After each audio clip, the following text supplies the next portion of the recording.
Thưa quý vị và các bạn, trong thập kỷ qua, Việt Nam đã có nhiều bước tiến lớn trong thúc đẩy bình đẳng giới.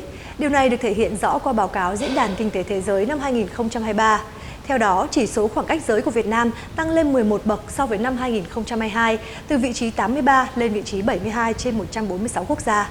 Tuy nhiên, dù Việt Nam đã xây dựng một khung chính sách luật pháp nhằm thúc đẩy bình đẳng giới và bảo vệ quyền của phụ nữ thông qua hiến pháp, luật bình đẳng giới và các luật liên quan, nhưng vẫn cần có một nền tảng vững chắc hơn để giải quyết các vấn đề bất bình đẳng mang tính liên tầng. Một trong những giải pháp đó là lồng ghép các yếu tố giới vào kế hoạch ngân sách hay ngân sách có trách nhiệm giới. Để hiểu thêm về vấn đề này, mời quý vị và các bạn theo dõi cuộc trò chuyện của chúng tôi với ông Anne Frank, trưởng dự án tăng cường quản lý tài chính công tại Việt Nam thuộc chương trình cải cách kinh tế vĩ mô, tăng trưởng xanh của Tổ chức Hợp tác Quốc tế Đức GIZ. Xin cảm ơn ông đã nhận lời trả lời phỏng vấn của chúng tôi ngày hôm nay. Trước khi đi vào cuộc phỏng vấn với ông Anne Frank, để hiểu hơn về khái niệm ngân sách có trách nhiệm giới, mời quý vị cùng theo dõi một số thông tin sau đây.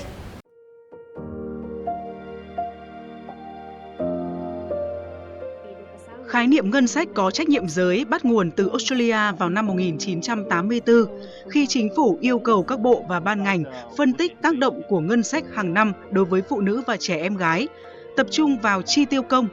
Khái niệm này sau đó được phát triển ở cương lĩnh hành động Bắc Kinh năm 1995 của Liên Hợp Quốc, kết quả của Hội nghị Thế giới về Phụ nữ lần thứ 4. Theo đó, kêu gọi lồng ghép quan điểm về giới trong các quyết định ngân sách về chính sách và chương trình, cũng như tài trợ đầy đủ cho các chương trình cụ thể để đảm bảo bình đẳng giới. Những năm qua, việc lập ngân sách có trách nhiệm giới đã trở thành một nhiệm vụ của chính phủ ở nhiều khu vực quốc gia trên thế giới, trong đó có Việt Nam. Gender budgeting supports the implementation of modern standards of public financial management principles. By involving women and men equally in the budget preparation, for instance through public consultations and with the use of sex disaggregated data, budgets will be more responsive and transparent, states will be more accountable, and objectives will be more effectively implemented. In order to access and absorb the quality investments within the framework of the European Union's Global Gateway Strategy, there might therefore be a need for Vietnam to shift the focus from solely on improving the credibility and predictability of budget planning and implementation to also mainstreaming of gender in government policies, plans and budgets. And this should come from the top. And this is particularly relevant as Vietnam is now formulating the next 5-year socio-economic development plan and its budget for the 2026-2030 period. Về cái việc là lồng ghép trong cái chu trình ngân sách thì hiện nay cái cách lý tưởng nhất ấy, là cái phương thức mà lồng ghép yếu tố về giới trong cái chu trình ngân sách. Thế thì hiện nay thì theo chu trình thứ nhất là ở cái giai đoạn mà lập dự toán ấy, ngân sách thì những cái yếu tố về giới sẽ được đưa vào trong cái quá trình chẳng hạn như là khi mà các đơn vị đề xuất có những cái đề xuất ngân sách thì sẽ phải đánh giá cái tác động đề xuất đó đối với cái vấn đề là bình đẳng giới. Cái thứ hai nữa là có cái hướng dẫn để mà giảm thiểu hoặc là xử lý những cái tác động đó về giới để đảm bảo yếu tố bình đẳng giới. Cái thứ ba nữa là trong quá trình mà thực hiện ấy thì cũng phải có các cái văn bản cũng như là có các cái tài liệu cũng như báo cáo để mà chuẩn bị để mà làm rõ phân tách ra những cái tác động tính theo tác động về giới, phân tách ra. Và cái quan trọng nữa là phải đảm bảo cái yếu tố pháp lý trong cái quá trình mà đề xuất các cái chính sách, kể cả chính sách thu và chính sách chi, mà đảm bảo yếu tố cân bằng về giới. Tổ chức Hợp tác Quốc tế Đức đã và đang cung cấp hỗ trợ kỹ thuật để triển khai ngân sách có trách nhiệm giới ở nhiều quốc gia trên toàn cầu.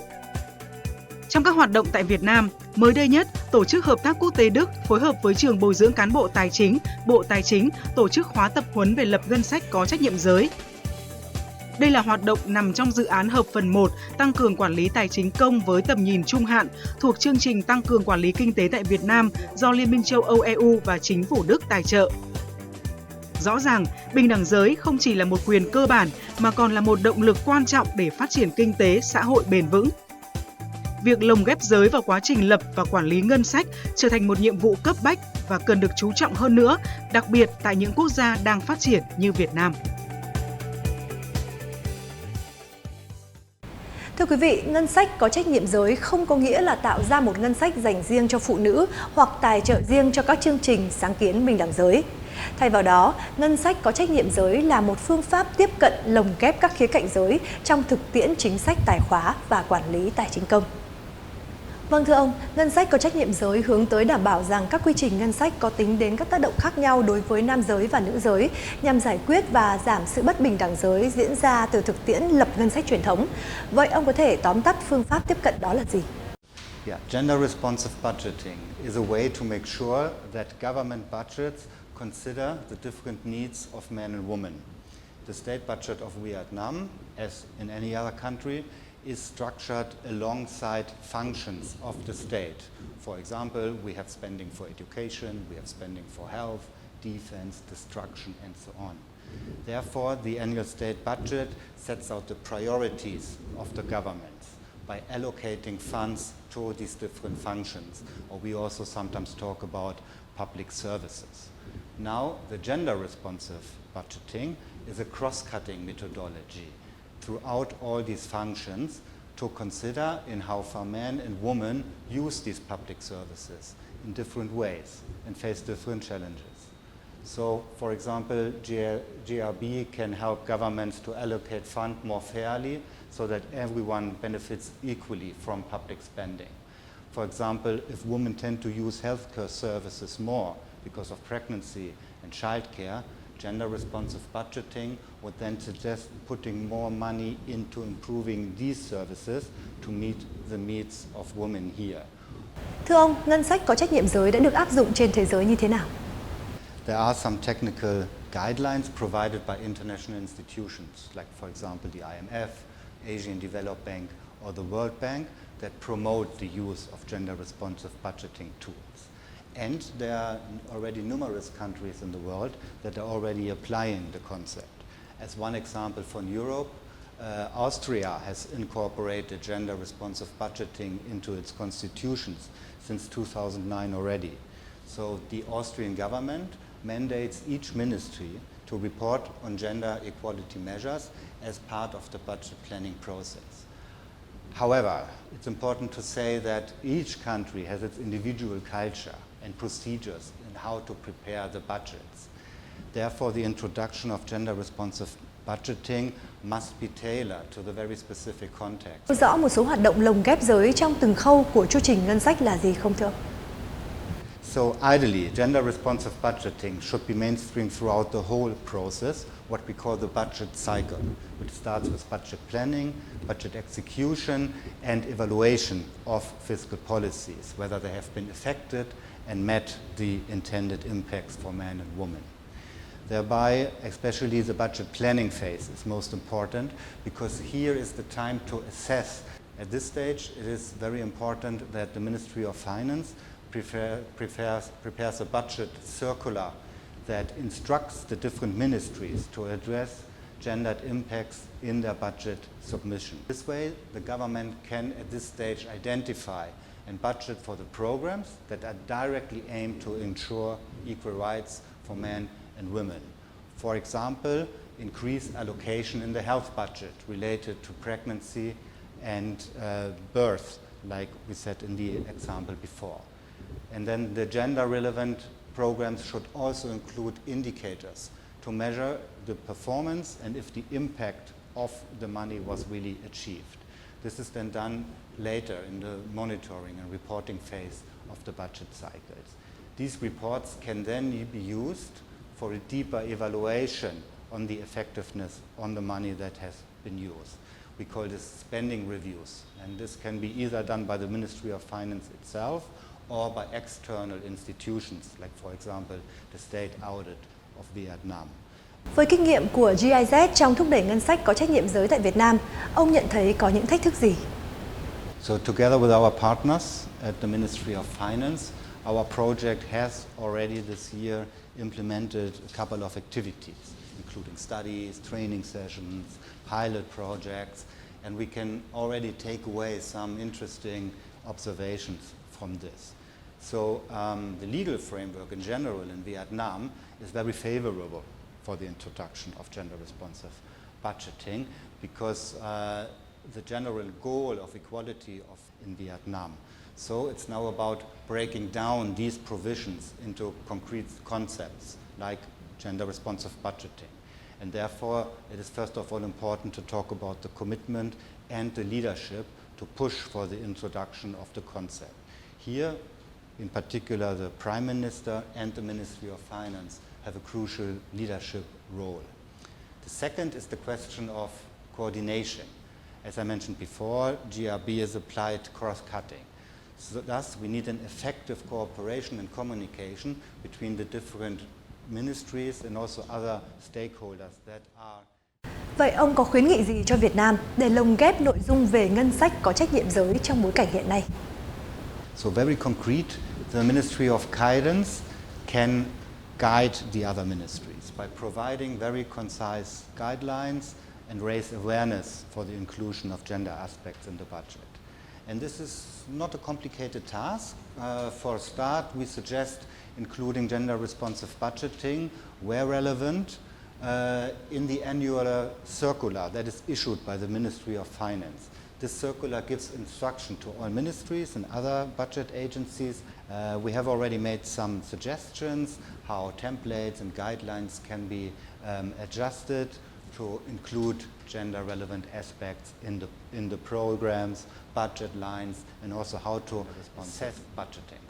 However, it is also very important to mention that reforms in public finance management always take a long time, as they are very sensitive and touching upon a sensitive issue, which is the budget. So from other countries' experience, it works best if gender-responsive budgeting is introduced gradually by a step-by-step approach. And I think this year with GIZ and our partners, we have made this first step. Therefore, we are very glad, and we also stand ready to support our partners in this journey. And for next year, we have already planned some more activities in this regard by scaling up our trainings, including more officials. Qua chia sẻ của các chuyên gia, có thể thấy là Việt Nam có cả những cơ hội và thách thức trong việc áp dụng ngân sách có trách nhiệm giới.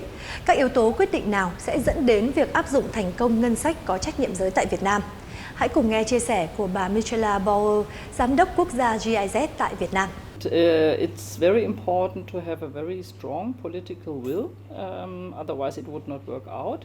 The good thing is you don't do it, let's say, in one big step. You can also do it in a gradual way.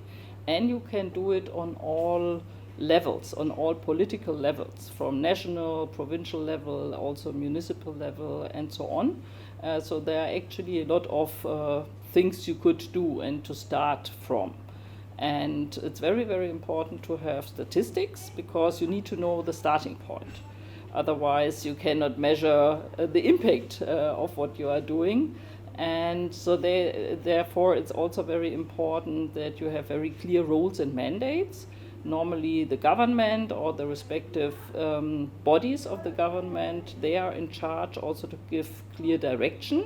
So first of all, there is a legislative situation in place, so different laws also which make it possible, and there's also the SDG in place where different areas, different policy fields also anyway request, let's say when measuring indicators, to which extent it's also relevant for women. So there are statistics in place.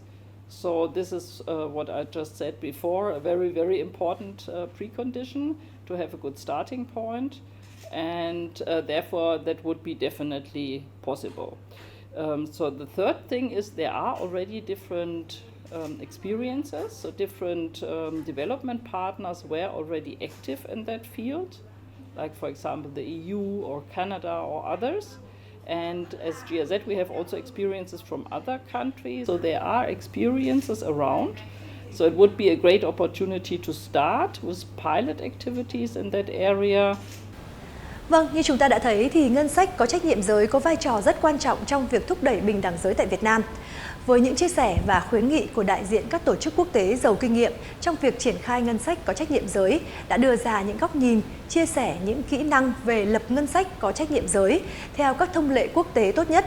cũng như thảo luận các bước hành động cụ thể để áp dụng lập ngân sách có trách nhiệm giới tại Việt Nam.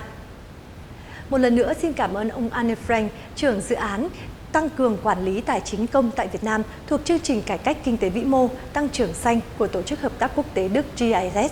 Xin kính chào và hẹn gặp lại quý vị và các bạn.